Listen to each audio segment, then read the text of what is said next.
Insya Allah kalau dia rajin berjamaah, dia pasti istiqamah. Kalau dia istiqamah, dia pasti husnul khatimah. Itu sudah sepaket.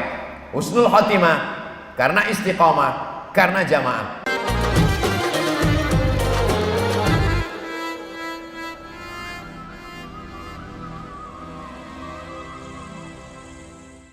Assalamualaikum warahmatullahi wabarakatuh.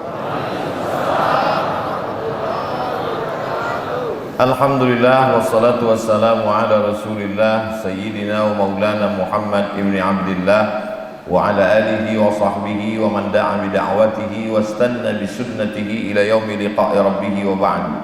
Subhanaka la ilma lana illa ma 'allamtana innaka antal alimul hakim. Rabbi shrah li sadri wa yassir li amri wa hlul 'uqdatam min lisani yafqahu qawli. Yang sama-sama kita hormati kakak kelas saya, ketua alumni Ikatan Alumni Timur Tengah, Ikatan Cendekiawan Alumni Timur Tengah ICAT Al-Mukarram Dr. Andi Adrus beserta rombongan, Direktur Travel Haji dan Umrah An-Nur Ma'arif Al-Mukarram Ustadz Munyamin. Hadir juga bersama kita Ustaz Al-Mukarram Ustaz Hasbi, Ustaz Abdullah Yusuf. Kemudian sholat kita subuh ini dipimpin oleh sahabat kami alumni Al-Azhar Kairo Mesir, imam kita semua di Masjid Islamic Center Pangkajene. Betul? Takut salah sebut. Bapak-bapak, ibu-ibu, hadirin hadirat yang dimuliakan Allah, man shalla subha fi jama'atin, siapa yang sholat subuh berjamaah, kana fi zimmatillah, maka dia sudah di dalam perlindungan Allah Subhanahu wa ta'ala. Man shalla subha fi jama'atin, siapa yang sholat subuh berjamaah, summa, kemudian dia tidak keluar dari masjid, summa qa'ada yadhkurullah, setelah itu dia duduk berzikir mengingat Allah. Jadi caranya dua, bisa baca Quran, bisa betul-betul berzikir subhanallah walhamdulillah wala ilaha illallah wallahu akbar, afdalul zikri, seabdal-abdal zikir la ilaha illallah. Bisa juga duduk banyak beristighfar atau duduk mendengarkan tausiah. Pertama zikir, kedua baca Quran, ketiga mendengarkan tausiah. Karena tiga-tiganya ini juga zikir. Majelis kita ini majelis zikir, karena di dalamnya tidak ada lagho sia-sia, hanya membaca ayat Quran, hadis-hadis Rasulullah SAW. Man shalla subha fi jama'atin, siapa yang sholat subuh berjamaah, summa qa'ada yadhkurullah, setelah itu dia tidak keluar masjid, dia duduk berzikir mengingat Allah, hatta tatlu asyamsu, sampai terbit matahari. Summa yusalli rak'ataini, setelah itu dia sholat sunat 2 rakaat. Karena sholatnya itu dilaksanakan saat terbit matahari, setelah dilewatkan waktu makruh terlarang. Karena terbitnya matahari itu salah satu dari 3 waktu yang dilarang untuk sholat sunat. Yang pertama saat tenggelam matahari, yang kedua saat terbit matahari, yang ketiga saat tergelincir matahari, saat tepat matahari berada di atas kepala, belum ada bayang-bayang. Maka waktu-waktu ini dipakai mereka dulu orang kafir musyrik jahiliyah untuk menyembah berhala-berhala. Lata, Uzza, Manat, Hubal, Jibti, Tahun, Naham. Maka kita lewatkan waktu tergelincir matahari sampai masuk waktu zuhur. Kita lewatkan waktu tenggelam matahari sampai waktu maghrib. Kita lewatkan waktu terbit matahari sampai matahari itu kira-kira qaida ramhin, setinggi tombak.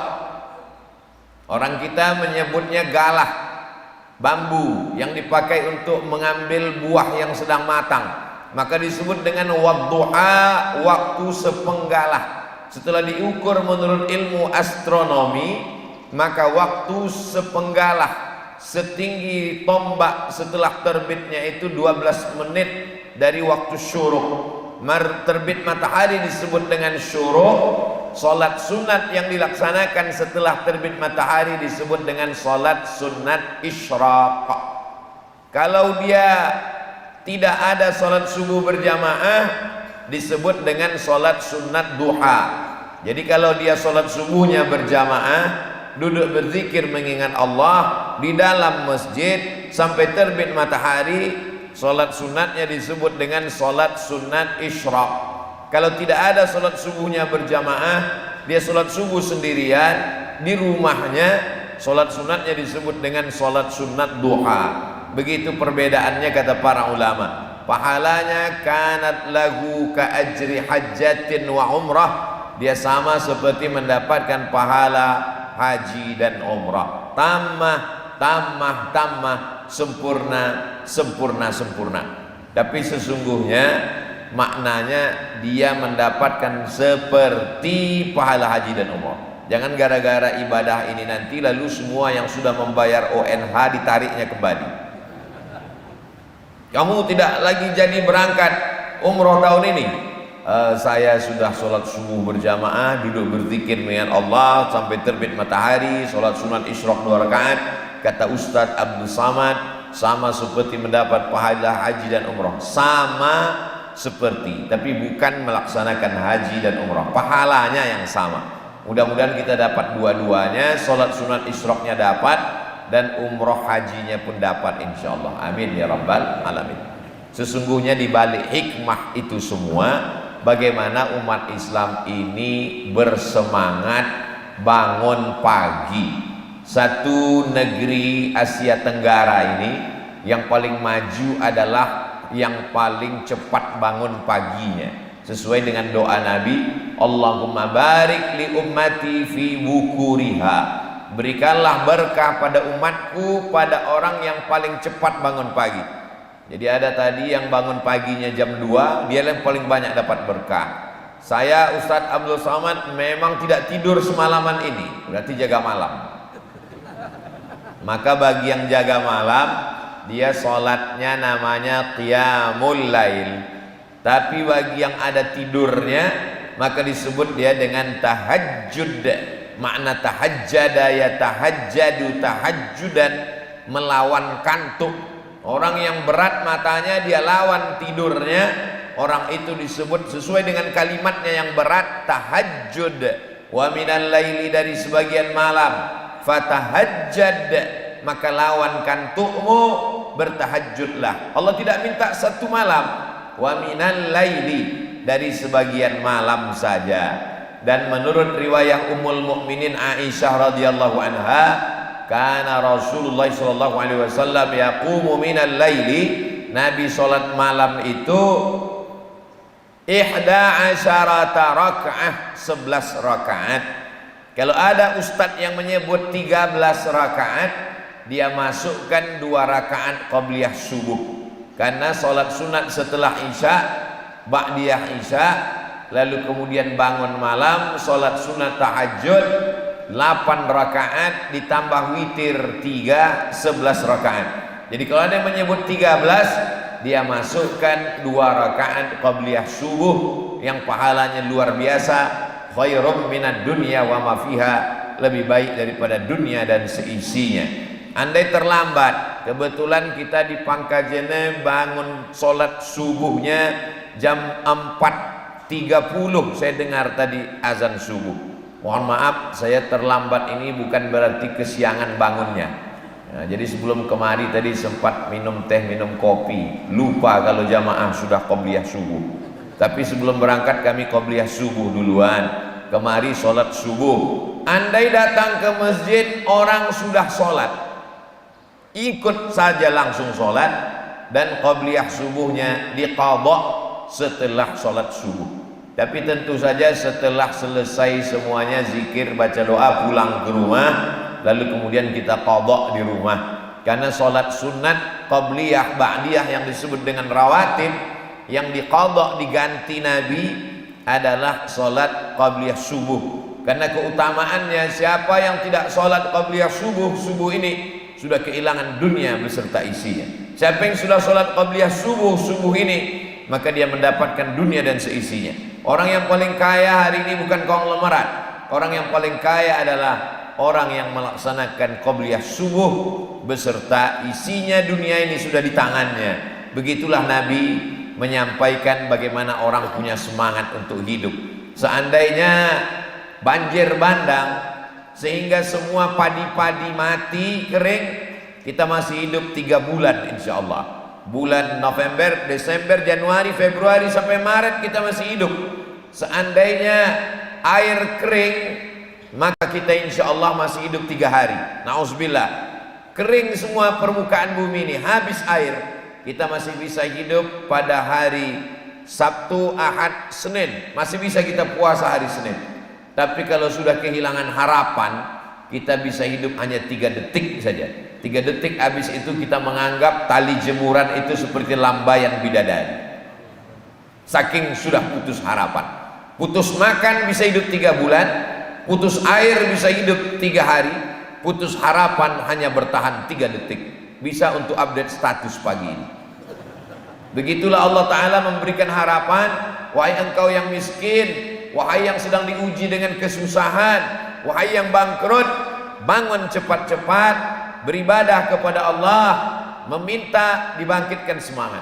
Orang yang hartanya banyak, dapat banyak warisan, tapi kalau hilang harapan, maka berapa banyak orang mabuk. Orang mabuk itu karena punya uang. Kalau kita tidak punya uang, gimana mau beli narkoba? Orang sakau itu karena punya duit banyak. Kalau tidak ada punya duit, bagaimana dia mau mabuk?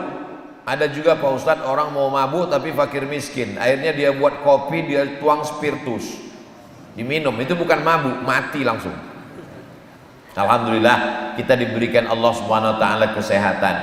Man asbaha minkum aminan fi sirbihi mu'afan fi jasadihi wa indahu qutu yaumihi fa ka'annama hizat lahu dunya bihadzafiriha. Siapa yang pada waktu paginya dia tenang, tidak dikejar-kejar orang, badannya sehat, ada yang mau dimakan siang nanti, maka dialah pemilik dunia beserta isi. Jadi zaman dulu yang mengatakan yang memiliki dunia ini adalah orang Quraisy, yang memiliki dunia ini orang Persia, yang memiliki dunia ini orang Romawi. Sedangkan orang Makkah yang miskin, susah, melarat, buta huruf, maka dikatakan tidak punya apa-apa. Nabi membangkitkan semangatnya. Man asbaha minkum aminan fi sirbihi. Siapa di antara kamu yang bangun tidur dalam keadaan tenang, tidak dikejar-kejar orang, mu'afan fi jasadihi, badannya sehat, wa indahu qutu yaumihi, ada yang bisa dimakan hari ini, fa ka'annama hizat lahud dunya bihadzafiriha, maka dialah pemilik dunia beserta isinya. Saya lihat jamaah di Masjid Islamic Center ini tenang, tidak dikejar-kejar utang. Ustaz tahu dari mana? Kalau sempat duduk selesai sholat, zikir, ikut sampai doa, itu ciri orang tenang. Nanti Bapak Ibu lihat ada orang selesai sholat, salam kanan kiri langsung pergi, itu sedang dikejar-kejar utang. Mu'afan fi jasadihi, sehat badannya. Apa tanda badannya sehat? Bisa dia ke masjid. Jadi ada orang subuh ini tidak ke masjid, itu tanda orang sakit. Tidak Ustaz, tetangga saya itu badannya sehat, otaknya sakit. Badannya sehat, hatinya sakit. Orang kalau sehat badannya, insya Allah melangkah kakinya, tanda hatinya juga sehat. Kata Nabi, ala fil jasadi mudghah, ketahuilah di dalam jasad tubuh badan kamu itu ada satu genggam, satu gumpal, satu kepal. Idza salahat salahal jasadu kulluh. Kalau yang sekepal itu sehat, maka seluruh badannya sehat. Wa idza fasadat fasadal jasadu kulluh. Kalau yang segumpal itu sakit, maka seluruh badannya sakit. Ada wahyal qalb, itu adalah hati. Ada yang mengatakan qalb itu artinya hati. Ada yang mengatakan qalb itu artinya jantung. Saya tidak mau kelahi subuh ini jantung atau hati, saya pakai dua-duanya, jantung hati. Bapak pun selalu mengatakan itu, kaulah jantung hati. Karena kalau jantungnya hilang, hatinya hilang, berarti dia mati. Makanya banyak orang mati mendadak itu karena serangan jantung. Belum ada orang mati karena kurap, itu belum ada. Karena jantung. Bapak Anu dulu waktu kita kemari, dia ada di sudut ini, pojok ini, sekarang kemana? Dia meninggal mendadak Pak Ustadz. Kenapa? Karena serangan jantung. Diserang oleh Rusia, Ukraina belum tentu mati. Tapi kalau serangan jantung pasti mati. Tapi orang mati bukan karena jantung. Orang mati itu karena ajalnya sudah tiba. Seluruh dokter mengatakan mati. Kalau tidak mati, kata Allah tidak mati. Berapa banyak orang yang dikatakan sehat, tapi kalau mati kata Allah meninggal sedang ceramah, meninggal sedang khutbah, meninggal sedang sholat, meninggal sedang sujud. Karena kata Nabi, idza jaa ajaluhum, kalau sudah sampai ajalnya, la yastakhiruna sa'atan, tidak bisa ditunda walau sesaat, wala yastaqdimun, tidak pula bisa dimajukan walaupun sesaat. Alhamdulillah, tadi malam kita bangun, kita lihat jam dinding masih berdetak. Alhamdulillah kita bangun, kita pejang ujung kain kita masih kain yang berjahit. Nanti ada masanya kita bangun gelap gulita, kita pegang ujung kain kita, tak ada lagi jahitannya. Tak lama setelah itu terdengar suara marrabbuka. Berarti saat itu kita tidak lagi disuruh untuk sholat subuh. Saat itu kita sedang diminta pertanggungjawaban di hadapan Allah Subhanahu wa ta'ala. Maka tadi subuh kita katakan alhamdulillahilladzi ahyana ba'dama amatana wa ilaihin nusyur. Segala puji bagimu ya Allah, engkau yang sudah menghidupkan aku yang sebelumnya kau matikan aku. Tidak semua yang tidur dengan kita tadi malam ikut bangun dengan kita. Berapa banyak suami-suami, istri-istri yang dibangunkan suaminya tidak bangun lagi, menangis dia pagi ini, dan dia berkata kepada tetangga, kawan, sahabat, kerabat, tadi malam suami saya masih sehat, sebelum tidur masih sempat update status. Apa statusnya terakhir? Rasanya mau mati. Dan betul-betul mati betulan. Berapa banyak orang yang tidur tadi malam dalam keadaan sehat, tiba-tiba dibangunkan jam 3 subuh, badannya dingin seperti es batu. Kenapa? Karena jantung berhenti berdetak, darah tidak mengalir. Kalau ditanya, Pak Dokter, kenapa kami masih hidup? Karena jantungmu masih berdetak, darahmu masih mengalir, membawa oksigen ke otak. Kenapa jantung berdetak? Ilmu kedokteran habis. Jantung berdetak karena kuasa kudrat iradat Allah. Kenapa kita masih hidup pada pagi ini? Alladzi khalaqal mauta, Allah yang menciptakan mati, wal hayata, Allah yang menciptakan hidup, liyabluwakum ayyukum ahsanu amala, supaya Allah Ta'ala ingin menguji siapa yang paling baik amalnya. Subuh ini kita tunjukkan amal kaki paling baik melangkah ke masjid, amal kening paling baik menempel ke lantai, amal telinga paling baik mendengarkan bacaan imam. Solat subuh ini disebut dengan Quran al-Fajr. Aqimis salata liduluki syamsi ila ghasaqil lail wa Quran al-Fajr. Quran Fajar. Kenapa solat subuh itu disebut dengan Quran Fajar? Karena bacaan yang paling panjang di antara 5 solat subuh, zuhur, asar, maghrib, isya adalah solat subuh. Alhamdulillah subuh ini kita menikmati bacaan imam yang Masya Allah tabarakallah.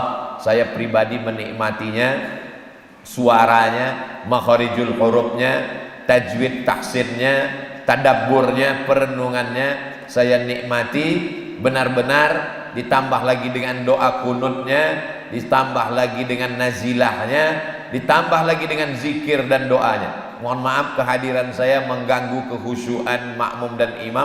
Sebagiannya berdiri untuk bersalaman karena jamaah ini serba salah juga. Nanti kalau khusyuk berzikir, Ustaz Somad datang tidak disambut, malah merajuk pulang dan dianggap tidak dihormati, tidak dimuliakan. Kehadiran Ustaz Abdul Somad kalau merusak kekhusyuan zikir jamaah, itu sudah merusak ibadah, maka dianggap merusak, dianggap zalim, aniaya. Jangan jadi orang zalim. Sebesar biji sawi pun kezaliman akan dituntut di hadapan Allah Subhanahu wa ta'ala. Lebih baik meminta maaf di dunia daripada mencari di padang mahsyar. Semua umat berkumpul bertemu, dan pada saat itu orang yang paling selamat adalah orang yang paling minim, paling sedikit perbuatan zalimnya. Ittaquz zulma, takutlah kamu pada perbuatan zalim. Fa inna zulma zulumatun, karena kezaliman hanya akan menjadi kegelapan pada hari kiamat nanti. Salat di Masjid Islamic Center, betul, Islamic Center, Islamic Center Pangkajene ini melihat lampunya mengingatkan kita kepada Masjid Nabawi. Allahumma salli ala Sayyidina Muhammad, lengkap dengan burung-burungnya sekali. Di sini ada burungnya juga, ingkap. Mengingat pintunya juga mengingatkan kita masuk ke pintu Masjid Nabawi. Allahumma salli ala Sayyidina Muhammad wa ala ali Sayyidina Muhammad. Ustaz Abdul Somad insyaallah bulan Februari nanti akan ada program Umroh Akbar. Insyaallah kita berjumpa di Masjid Nabawi. Ongkos tanggung masing-masing.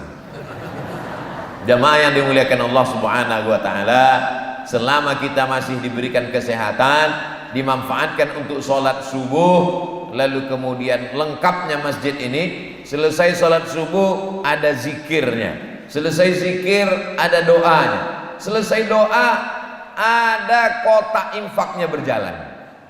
Ustaz kok tahu? Tadi lewat di depan saya. Kata Nabi, dalam doa dikirimkan Allah Ta'ala malaikat di waktu subuh. Ma minkum yusbihu, di antara kamu yang hidup di waktu subuh. Kalau dia meninggal tadi malam dia tidak dapat itu, tapi kalau dia hidup sampai subuh ini dia dapat itu. Kata Nabi, siapa yang di antara kamu hidup sampai waktu subuh, maka dikirimkan Allah dua malaikat. Malaikat yang pertama berkata, Allahumma a'ti munfiqan khalafa, orang yang bersedekah berilah dia ganti ya Allah. Jadi siapa saja yang bersedekah memasukkan uang ke kotak yang lewat subuh tadi, maka kata malaikat, Allahumma a'ti munfiqan khalafa, beri dia ganti ya Allah. Lalu kemudian bagaimana dengan orang yang pura-pura ketinggalan dompet, atau sengaja dia tahu besok ini akan ada selesai subuh lewat, jadi kita pura-pura tertidur saja? Maka Allah juga adil, dia kirim satu lagi malaikat. Malaikat itu berkata, Allahumma a'ti mumsikan talafa, orang yang tidak bersedekah maka binasakanlah dia. Nah, ini yang kita khawatirkan. Jadi jangan sangka bahwa kotak yang lewat selesai sholat subuh itu hanya kebijaksanaan pengurus masjid, atau dianggap ini pengurus latah menteror kita. Nah, karena ada sebagian jamaah ini hatinya tenang ketika sedang sholat, hatinya tenang ketika berzikir, tapi begitu mata dibuka melihat kotak itu jantung langsung degupnya berbeda. Karena jantung ini kata orang berdegupnya itu tidak normal kalau terjadi tiga kondisi. Yang pertama lewat kotak infak, yang kedua jatuh cinta, yang ketiga jatuh tempo. Jamaah yang dimuliakan Allah Subhanahu wa taala, itu sesungguhnya adalah bagian dari ajaran Islam, dan pengurus masjid ingin kita selamat dari kebinasaan, dari doa malaikat yang menakutkan, Allahumma a'ti mumsikan talafa, binasakanlah dia. Semakin hebat teknologi, semakin canggih rumah sakit, maka manusia bukan makin banyak, angka kematian makin tinggi. Saya pernah ke rumah sakit, saya lihat itu di depan daftar dokter spesialis dengan nama penyakitnya, spesialis kandungan, SPOG, Obgyn, spesialis ortopedi, spesialis tulang, spesialis jantung. Itu 2 meter panjang, lengkap nama, spesialis, penyakit, nomor, kontak, alamat, 2 meter. Ternyata semakin canggih, semakin banyak obat, rumah sakit makin besar, angka kematian semakin tinggi. Jadi tidak ada cara manusia kecuali memperbanyak zikir, mendekatkan diri kepada Allah. Puncak semuanya adalah pada tekanan jantung. Makanya kata Allah dalam Al-Quran, ala bizikrillah, dengan banyak berzikir mengingat Allah, tatmainnul qulub, hati menjadi tenang. Alhamdulillah kita sudah diajak berzikir dari mulai bangun tidur. Bangun tidur yang pertama dilakukan orang Islam berzikir, alhamdulillahilladzi ahyana ba'da ma amatana wa ilaihin nusyur. Masuk ke kamar mandi, ke toilet, berzikir di luar, bukan di dalam. Allahumma inni a'udzubika minal khubuthi wal khaba'is. Selama di dalam, lidahnya tak boleh menyebut Allah, walaupun telinganya mendengar Allah. Asyhadu an la ilaha illallah boleh dia di dalam toilet WC menjawab asyhadu an la ilaha illallah, karena ada lobang, mohon maaf, najis, kotoran, tempat setan. Itulah mengapa ketika dia keluar dari toilet itu dia katakan ghufranaka, ghufranaka, ampunkan aku, ampunanmu, ampunkan aku ya Allah. Apa yang dia lakukan di dalam WC? Dia tidak ada buat dosa. Kenapa keluar WC itu dia katakan ghufranaka, ampunkan aku? Karena fungsi lidah untuk menyebut Allah. Selama di WC dia tidak ada menyebut Allah, maka dia dianggap sebagai orang lalal. Wala takum minal ghafilin, jangan jadi orang yang lalai. Dia minta ampun kepada Allah karena kelalaiannya, maka keluar dari WC dia katakan ghufranaka, ampunkan aku ya Allah, astaghfirullah. Jadi memang kita ini sampai mau makan pun berzikir, Allahumma barik lana fima razaqtana wa qina azabannar. Mau tidur pun berzikir, bismika Allahumma ahya wa amut. Tolong jangan dibaca, kadang mau tertidur dia otomatis. Kadang tidak dibaca pun mau tertidur. Orang-orang yang susah tidur, kenapa kamu? Inilah sudah putar kiri kanan tidak mau tertidur. Begitu melihat wajah ustadz langsung menguap. Tapi saya sampai sekarang belum pernah marah karena jamaah tertidur, belum pernah. Seumur-umur saya ceramah belum pernah marah. Itu kenapa ada tidur di sana? Enggak. Kenapa?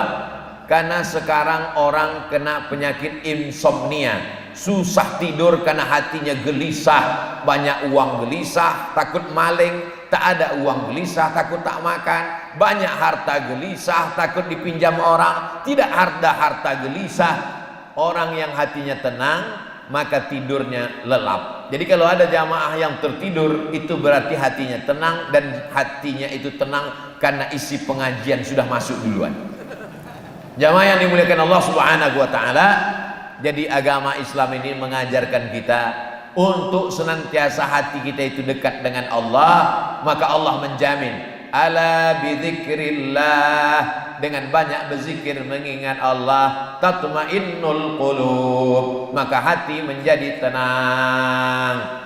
Seandainya ada orang Islam yang terlambat bangunnya waktu azan, maka azan itu membuat dia berzikir. Karena setiap mendengar azan kita ucapkan seperti yang diucapkan muazin, asyhadu an la ilaha illallah, asyhadu an la ilaha illallah, asyhadu anna muhammadar rasulullah, asyhadu anna muhammadar rasulullah, ditambah salawat, Allahumma salli ala sayyidina Muhammad wa ala ali sayyidina Muhammad. Orang yang paling bakhil, paling pelit, ketika nama Nabi disebut dia tidak mau bersolawat. Makanya Nabi pernah naik ke atas mimbar. Mimbar Nabi itu lantainya 3, sama seperti mimbar Masjid Islamic Center Pangkajene. Maka ketika Nabi naik ke atas mimbar, apa kata Nabi? Bu'dan liman dzukirta wa lam yusalli alaika, celaka, kata Jibril alaihissalam. Nabi saat naik ke atas mimbar itu dia bilang amin. Sahabat yang ada di samping Nabi heran, tidak ada yang berdoa, kenapa kau katakan amin ya Rasulullah? Aku mendengar Jibril berkata, kalian tidak dengar. Apa yang kau dengar? Bu'dan liman dzukirta wa lam yusalli alaika, celaka orang yang ketika disebut namamu tapi dia tidak berselawat kepadamu. Itulah mengapa muazin sebelum azan itu mengingatkan jamaah, wahai jamaah, nanti kalau kita semua mendengar muazin mengucapkan nama Nabi, bersolawatlah, bersolawatlah. Itulah mengapa dia bacakan sebelum azan, innallaha wa malaikatahu yusalluna 'alan nabi ya ayyuhalladzina amanu sallu 'alaihi wa sallimu taslima. Supaya saat kita mendengar asyhadu anna muhammadar rasulullah, mulut kita mengatakan Allahumma salli ala sayyidina Muhammad wa ala ali sayyidina Muhammad. Kita kontakkan, kita hubungkan, kita koneksikan diri kita dengan Nabi Muhammad sallallahu alaihi wasallam. Kita tidak bisa putus dengan Nabi. Jangankan putus dengan Nabi, putus dengan handphone aja dunia ini sunyi terasa. Apalagi bisa putus dengan Nabi Muhammad sallallahu alaihi wasallam. Kita masuk surga karena syafaat Nabi Muhammad sallallahu alaihi wasallam. Maka satu hari kita kontakkan diri kita dengan Nabi melalui mendengar azan. Maka orang yang bicara saat azan dikumandangkan, dikhawatirkan matinya su'ul khatimah. Begitu kata Imam Al-Hafiz Jalaluddin Abdurrahman As-Suyuti. Imam Suyuti yang tafsirnya dibaca di seluruh pesantren di Indonesia, tafsir Jalalain. Tafsirnya yang lebih besar, tafsir Ad-Durrul Mansur fit Tafsir bil Ma'thur. Orang yang belajar ulumul hadis membaca kitab Imam Suyuti, Tadribur Rawi, Syarah Taqrib An-Nawawi. Orang yang belajar fikih membaca kitab Imam As-Suyuti, dia kitab Al-Asbah wan Nazair. Maka tidak ada orang yang bisa meninggalkan Imam As-Suyuti. Maka kalau diadakan sensus, hampir di setiap kecamatan di Indonesia pasti ada orang namanya Sayuti, ada orang namanya Suyuti. Begitulah hebatnya Imam Suyuti. Meninggal tahun 911. Mudah mengingat Imam Suyuti itu. Kapan meninggalnya? Ingat aja emergensi ambulan 911. Imam Suyuti yang hebat, yang hafal Quran, yang hafal hadis. Al-Hafiz Jalaluddin Abdurrahman As-Suyuti mengatakan, orang yang bicara, ngomong, tidak mau tahu ketika azan berkumandang, dikhawatirkan dia mati su'ul khatimah. Apa logikanya? Kenapa orang yang ngomong sedang azan itu bisa su'ul khatimah? Mudah saja, karena azan itu menggiring kita untuk khusyuk. Jadi sholat itu khusyuknya itu dijaga sejak dari mulai azan. Dari mulai azan, telinga mendengar, hati merenung, mulut menjawab. Hayya 'alas shalah. Telinga mendengar, hati mengingat, pikiran konsentrasi, mulut menjawab la haula wala quwata illa billah. Setelah itu ditutup dengan doa wasilah. Allahumma rabb hadhihi ad-da'wati tammah was salatil qa'imah ati sayyidina Muhammadan al-wasilata wal fadilah was syarafa wad darajatal 'aliyatar rafi'ah wa ba'athu Allahumma maqaman mahmudan alladhi wa'adta. Ada tambahan dalam riwayat lain, innaka la tukhliful mi'ad. Ditutup dengan ya arhamar rahimin. Apa kata Nabi? Orang yang menyambut seruan azan ditutup dengan doa wasilah, halat lahu syafaati yaumal qiyamah. Wajiblah dia mendapatkan syafaat pada hari kiamat. Mudah-mudahan kita semua ini mendapatkan syafaat Nabi Muhammad sallallahu alaihi wasallam. Bahkan umat Nabi Musa pun itu mendapatkan syafaat. Umat Nabi Isa pun itu mendapatkan syafaat. Itu yang disebut dengan syafaatul uzma. Idza samaa'un fatarat, langit terbelah. Wa idzal kawakibun tasarat, planet bertabrakan. Wa idzal bi'aru fujirat, lautan diledakkan, air laut naik ke darat, tsunami namanya, dari Jepang istilah itu. Wa idzal quburu bu'thirat, semua yang dikubur dibangkitkan, ditegakkan, dihidupkan. Di saat itulah alimat nafsum ma qaddamat wa akharat, barulah sadar manusia bahwa hidup hanya mimpi. Mimpi jadi orang kaya, mimpi jadi pejabat, mimpi jadi orang hebat, mimpi jadi orang terkenal. Setelah dia mati semuanya hanya fata morgana. Ibarat orang berjalan di atas gurun pasir, nampak seperti air menggenang, kehausan. Setelah kedekat, ternyata hanya butiran pasir yang tak bermakna. Nampak seperti harta, nampak seperti jabatan. Setelah didekati, semua hanya sia-sia belaka. Di saat itulah orang baru sadar, dan saat kita bangkit di padang mahsyar, tidak ada satupun yang sanggup. Semuanya tegak berdiri kepanasan. Ada yang tenggelam karena keringatnya sampai mata kaki, ada yang sampai leher, ada yang sampai tenggelam. Semuanya meminta, ya Adam, menghadaplah kepada Allah supaya cepat diputuskan pengadilan di padang mahsyar, supaya cepat yang masuk neraka masuk neraka, yang masuk surga masuk surga. Nabi Adam tidak sanggup menghadap Allah. Aku pernah khilaf, tersalah, tersilap. Aku minta ampun kepada Allah. Doa paling tua doa Nabi Adam. Rabbana zalamna anfusana wa illam taghfir lana wa tarhamna lanakunanna minal khasirin. Mereka menghadap kepada Nabi Nuh. Tolonglah menghadap kepada Allah wahai Nabi Nuh. Kata Nabi Nuh, aku tidak sanggup menghadap kepada Allah. Aku malu karena dulu aku minta supaya anakku diselamatkan. Rabbi ya Allah, inna bni min ahli, itu anakku, tolong dia ya Allah. Lalu apa kata Allah? Innahu laisa min ahlik, dia bukan anakmu. Innahu amalun ghairu salih, karena amalnya tidak baik. Mereka menghadap kepada Nabi Ibrahim, tidak juga sanggup. Menghadap kepada Nabi Musa, tidak juga mampu. Satu-satunya yang sanggup menghadap Allah, Sayyidina wa Maulana Muhammad sallallahu alaihi wasallam. Makanya umur paling pendek itu umur kita. Nabi Nuh itu umurnya berkisar 950 tahun. Jadi sesuai dengan umur nabinya, umatnya juga begitu. Umur umat Nabi Nuh itu 900, 950. Bayangkan kalau kita jadi umat Nabi Nuh itu berapa kali ganti KTP, itu lama sekali hidup. Kecuali kalau seumur hidup. Nabi Muhammad SAW meninggal umur 63. Makanya kata dia, umur umatku nanti baina sittina wa sab'in, antara 60 70, 61 62 63 60 67 670. Nabi 63. Jadi ya, kalau ada di antara kita ini yang 63 kurang 1 hari, siap-siaplah. Tapi ternyata kita salah hitung. Menurut kita 63, sebenarnya sudah 65, karena kita menghitungnya Januari Februari. Nah itu dua kemungkinan, pejabat atau orang meninggal atau ustaz. Saudara yang dimuliakan Allah Subhanahu wa taala, orang beriman tidak pernah khawatir mendengar suara apapun, karena dia tahu la ini jatama'atil ummatu, berkumpul semua manusia di dunia ini, ala ayyadurruka, ingin membunuhmu, ingin menyantetmu, ingin mematikanmu, la yadurruka, mereka tidak mampu memudaratkanmu, illa qad kataballahu alaik, kecuali memang sudah ditetapkan Allah. Jadi kalau ada orang mati, itu dia mati bukan kena santet, karena memang ajalnya sudah sampai. Setengah mati tukang santet menyantet, tidak mati-mati. Yang cerita siapa? Tukang santet yang sudah hijrah, sudah taubat cerita.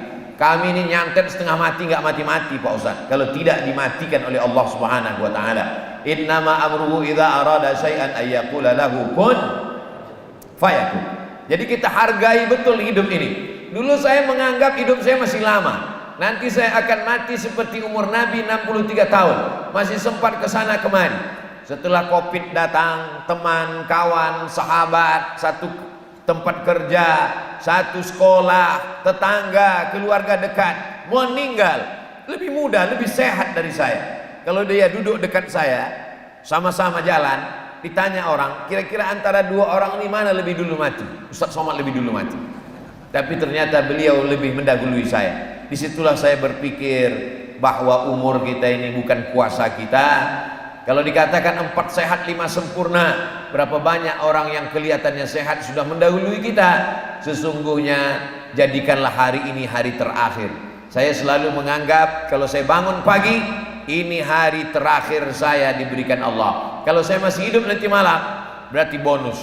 Tadi malam sebelum tidur, saya sebut nama Allah.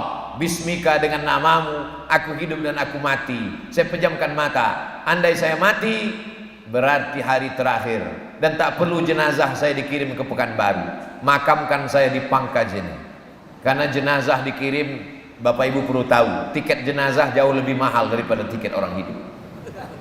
Apalagi prosesnya panjang, transit lagi di Jakarta. Iya, kalau sampai 1 hari, kalau sampai 2 hari disuntik formalin. Belum lagi takut membusuk, itu banyak jenazah dipotong di samping perutnya, isinya sudah dikeluarkan semua, karena isi perut inilah yang memperbusuk, disuntik formalin. Itu ikan asin, kalau disuntik formalin tidak dikerumuni lalat. Lalat pun tahu bahwa itu ada formalinnya, racunnya. Orang Islam tidak tahu apakah di dalamnya ada formalin atau tidak, dia makan juga. Sampai lalat pun heran, aku aja nggak mau makan, kau kok mau, kata dia. Bapak Ibu yang dimuliakan Allah Subhanahu wa taala, saya tidak menakut-nakuti, saya hanya ingin mengingatkan kita dalam rangka watawasau bil haq watawasau bis sabr. Ustaz Somad tausiahnya berapa lama? Sampai sekarang belum berubah. 600 ml 60 menit. Jadi saya mulai jam 5 kurang 10, insya Allah akan berakhir pada jam 6 kurang 10, kecuali pada tausiah subuh. Tausiah subuh itu biasanya saya azannya sampai waktu maghrib. Di Pangkajene maghribnya jam berapa? Syuruk 4.17, zuhur 5.33, maghrib jam 18. Jadi maghrib itu jam 18, jam 6. Padahal mataharinya terbit itu jam syuruk.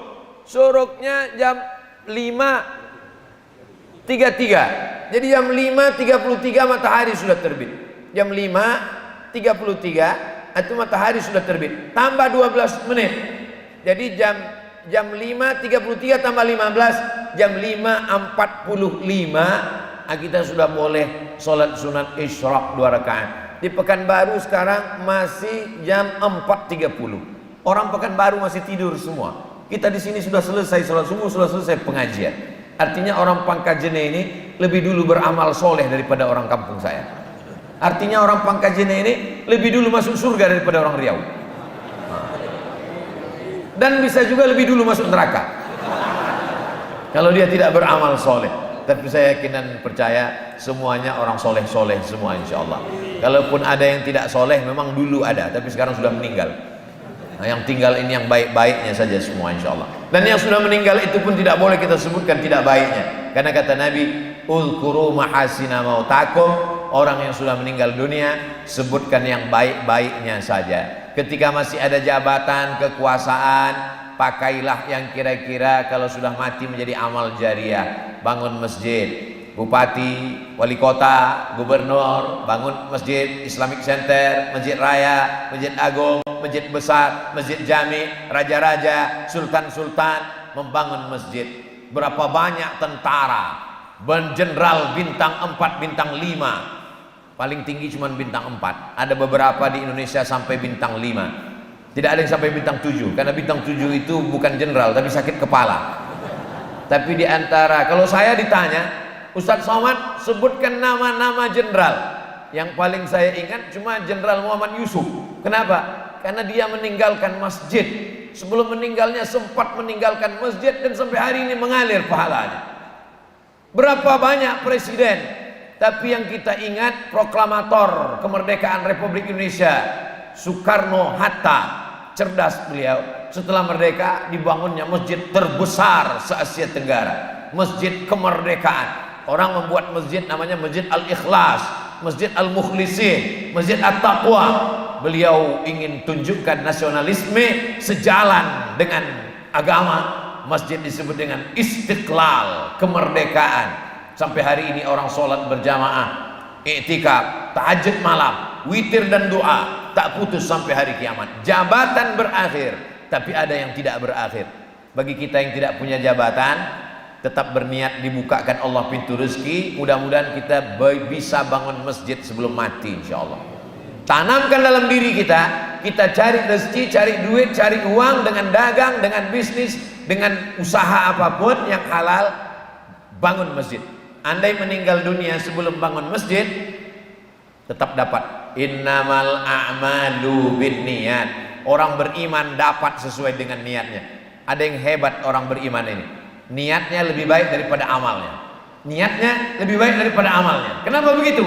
Karena amal bisa dimasuki riya, tapi niat tidak bisa dimasuki riya. Maka berapa banyak orang yang tidak beramal tapi dia mendapatkan niatnya. Tapi jangan gara-gara ini niat terus tidak pernah beramal. Kamu bangun masjid. Saya lihat usahamu berhasil, duitnya banyak, jadi bangun masjid. Langsung dia ingat ceramah Ustadz Somad. Berapa banyak orang niatnya lebih baik daripada amalnya, maka saya bertahan pada niat dan tidak beramal. Yang saya maksudkan ini andai ada di antara kita sudah berusaha bangkrut, berusaha hanya cukup makan, mati dia. Di akhirat dia melihat ada satu tempat di surga. Karena janji Nabi, man bana masjidan, siapa yang bangun masjid, banallah mithlahu baitan fil jannah, dibangunkan Allah untuknya satu tempat di surga. Dan sempat dia membangun, andai dia tidak sempat membangun, Allah sudah sampaikan niatnya. Itulah makna niyatul mu'min khairum min amalihi.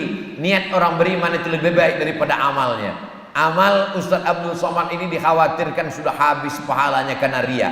Apalagi berceramah, ceramahnya diupload, ditonton orang, dikomen orang, dipuji orang. Memangnya Ustadz Somad dipuji orang? Ya lihat aja sendiri di YouTube itu, banyak sekali pujian-pujian. Oh ternyata Ustadz baca dikit-dikit, macam-macam pujiannya. Jangan-jangan pahala ceramah Ustadz Abdul Somad di sini sudah habis.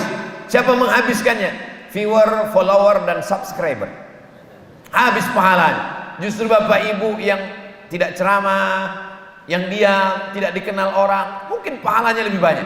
Jadi Abdul Somad masuk surga itu bukan karena pahala ceramahnya, tapi karena doa orang di Pangkajene yang ikhlas, yang tulus.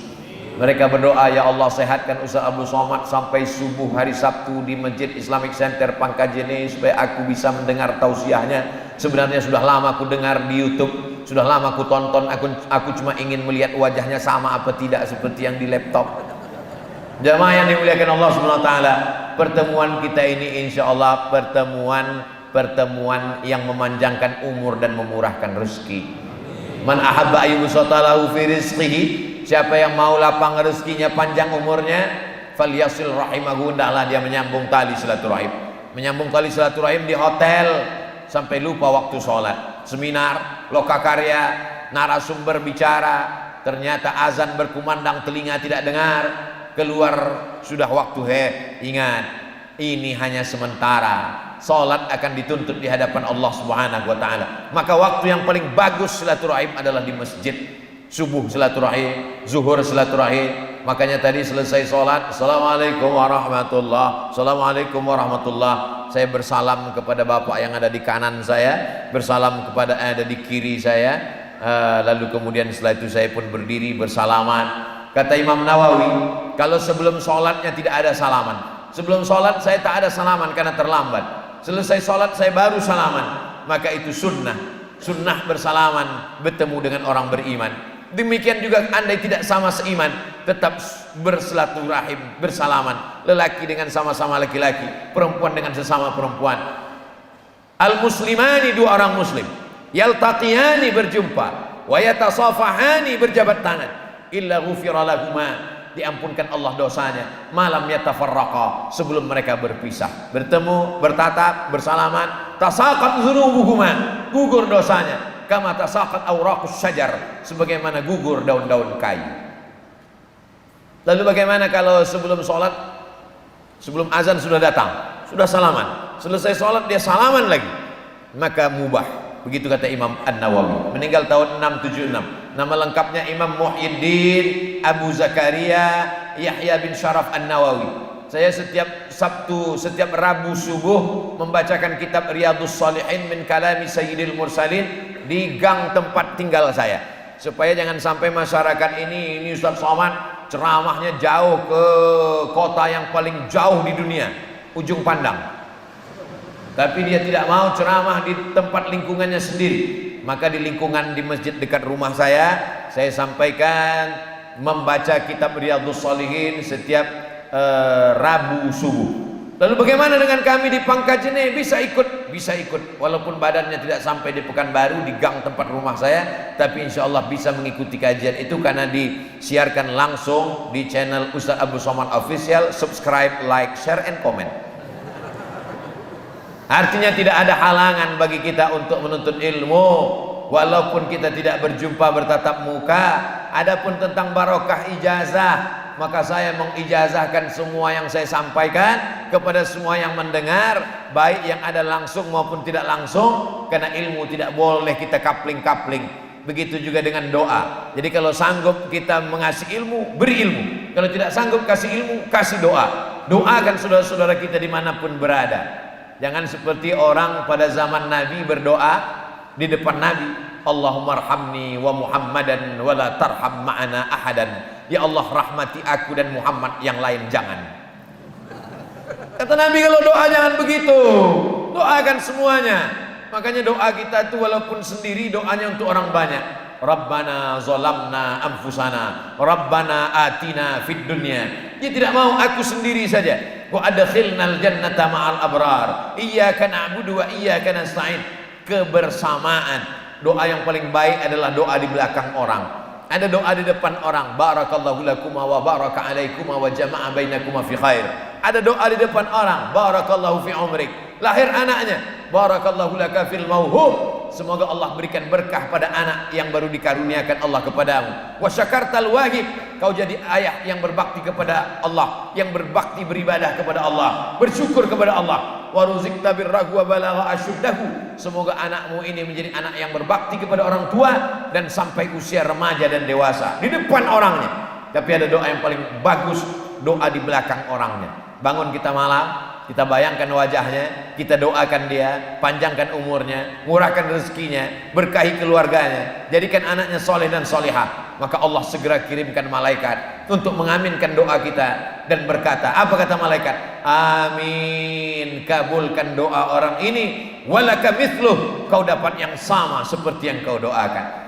Kita berdoa belum tentu makbul, tapi kalau malaikat mengaminkan, pasti makbul karena malaikat tak berdosa. Maka yang belum, usahakan. Saya Pak Ustadz mau doakan dia tapi hati saya sakit sekali. Kenapa sakit hatimu? Karena mobil dia baru, karena rumah dia besar. Orang yang hatinya sakit melihat nikmat orang lain, masalah dia bukan masalah akhlak, masalah dia adalah masalah akidah. Dia tidak siap menerima pemberian Allah Subhanahu wa taala. Iya Pak Ustadz, tapi dia cari dengan cara haram. Dari mana kau tahu? Saya menduga-duga saja. Su'uzzan. Ya ayyuhalladzina amanu, wahai orang beriman, ijtanibu katsiran minadh-dhann, jauhi su'uzzan, inna ba'dadh-dhanni itsmun. Dia beternak Pak Ustadz. Ternak apa? Ternak tuyul. Dari mana kau tahu? Dia ternak ayam, dia ternak puyuh.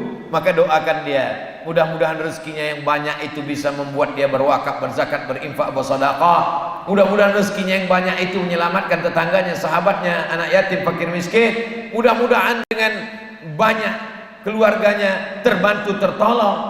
Ketika kita doakan saudara kita, saat itulah Allah sedang membukakan pintu rahmat. Makanya Nabi SAW, orang kafir pun didoakan Nabi, Allahumma hdi qaumi fa innahum la ya'lamun. Berikan mereka hidayah ya Allah, berikan mereka hidayah. Maka senantiasa kita bayangkan wajah mereka, doakan mereka, Allahumma hdi qaumi fa innahum la ya'lamun. Berikan mereka hidayah ya Allah, mereka berbuat jahat karena mereka tidak tahu.